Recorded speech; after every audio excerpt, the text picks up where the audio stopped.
Bomberman Land 2, a Japan-exclusive GameCube game, has a stupidly impressive connectivity feature with the Game Boy Advance. Before diving into this GameCube sequel, I need to express the quality Single-Pak Link multiplayer modes found within Hudson's GBA games, titles that I've covered in depth here on my channel.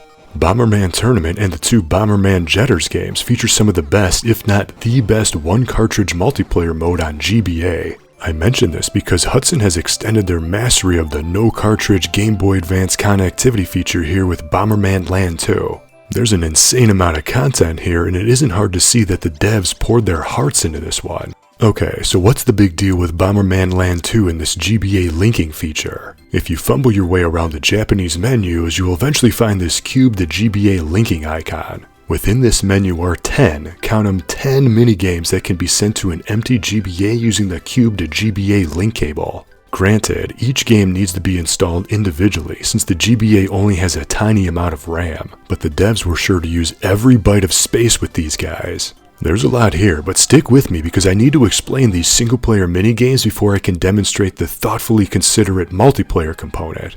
Okay, so the first game, which I'm going to call Balloons, is a simple Buster Brothers clone. Restricted to left and right movement, Bomberman shoots upward to pop balloons which break into smaller balloons. There are also a few different game types which are all variants of the established gameplay. For example, the other setting has the balloons breaking apart differently or arms Bomberman with a different weapon. So there's actually a lot of variety here, and I'm not sure how all this is stored in the tiny amount of GBA RAM. In fact, all these downloadable games have different variants, so each one has thoughtfully extended replay value.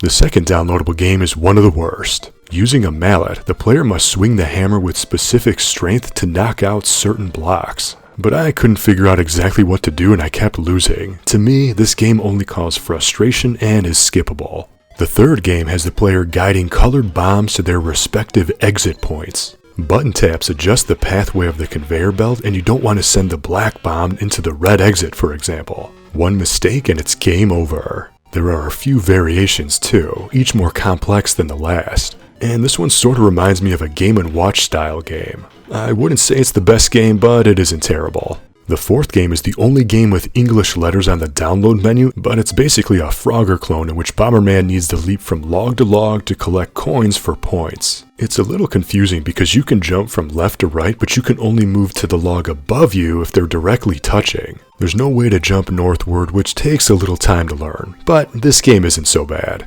You've heard of Fruit Ninja, but I'm calling this fifth game Ninja Ninja because you need to defend yourself against incoming ninja attacks with different sword swings. The A button is a stationary sword swipe, but the B button does a vertical chop. For example, arrows need to be killed with well-timed A button attacks, while you need to murder those overhead veggie tosses with the B button. You know, because ninjas like to attack with vegetables as a gentle reminder to maintain a healthy diet.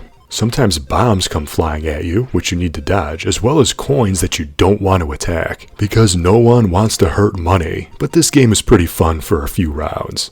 So that hammer block tapping game isn't good, but this sixth downloadable game is the worst of this lot. Yeah, the inevitable slide puzzle. I don't understand why slide puzzles are even a thing. They are never fun, everyone hates them, why do developers keep making these? And if you really want to get frustrated, the second option is an even bigger puzzle for you not to put together. Even worse, the third option makes it seem like the devs just gave up with their own idea because the tiles are just numbered. Please, for the love of God, stop with the slide puzzles already. This seventh game though might actually be my favorite. It's this cutesy horizontal shooter with way more depth than you might expect. A shoots while B does a loop-de-loop which allows Bomberman to shoot backwards for a second as enemies come from both sides. There are even power-ups and boss battles. Sure, enemies repeat, but for a shooter that's crammed within the GBA's tiny amount of RAM, this is a fun, mindless little minigame.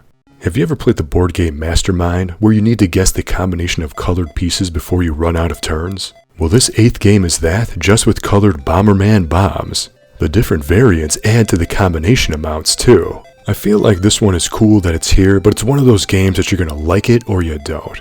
Surprisingly, the ninth game is a bundle of 3 casino card games. The first game plays a few hands of poker at the same time. The second game is called Big or Small, where you need to guess if the next card will be a higher or lower value than the face card. And the third game is typical 5-card poker. These are all well-made games, but I didn't realize that Bomberman was such a big gambler. And here I thought he just wanted to murder his multicolored clones in a violent match to the death, not wasting his hard-earned 401k retirement money betting on cards. You think you know a guy. And the final game I'm calling Panarcanoid, because it's like classic Arkanoid, only Bomberman uses a pan to ricochet the balls. You have to press the A button to attack with the pan, but Bomberman can also use his fat head too. This is another not so bad game, and there are a few variants too. Okay, so as hinted as before, these downloadable minigames are strictly single player only, and the highest scores get posted on the main menu of each game. However, here's the most impressive part. If you choose this option at the bottom of each game's main menu, the host GBA can actually send this game to 3 other Link GBA systems at the same time using a standard GBA multiplayer link cable. So even though these games are single player only, players can play on their own GBA and then compare high scores the good old-fashioned way, locally through verbal communication.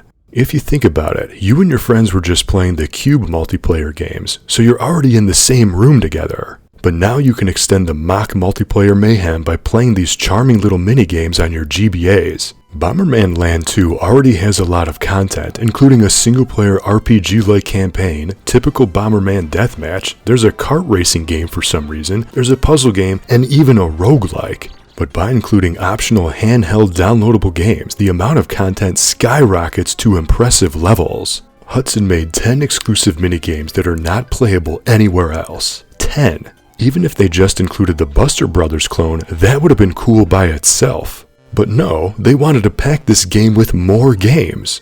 Also, each one of these downloadable GBA games has its own soundtrack. I want to highlight this fact. Each GBA minigame has its own musical tune. Sure, some are better than others and they of course repeat, but the music is always the first thing that gets cut when it comes to GBA download play because there simply isn't enough system memory. Like I mentioned before, Hudson made use of every byte of data, and these games are all the better and more impressive for it. I don't think I can say enough about Bomberman Land 2 and its GameCube to Game Boy Advance connectivity. Being able to play 10 minigames, each with their own gameplay, animations, variations, and soundtrack, and then having the ability to share the program with your friends through a link cable is just ridiculously considerate. It breaks my heart that this game was never localized in other regions. This game is a gem, a true treat for Bomberman fans, especially if you connect your GBA. Definitely check this one out if given the opportunity. Oh yeah, and I'll leave links in the description to the Single-Pak Link multiplayer modes of the other Game Boy Advance Bomberman games so you can see the quality of those multiplayer modes as well. But what do you think? Are you a fan of Bomberman? Which minigame is your favorite? Besides gambling, what other addictions do you think Bomberman has been hiding all these years? Let me know in the comments. And if you want to learn more about GameCube to Game Boy Advance connectivity, check out my dedicated playlist right here on my channel. Until next time, thank you for watching and game on!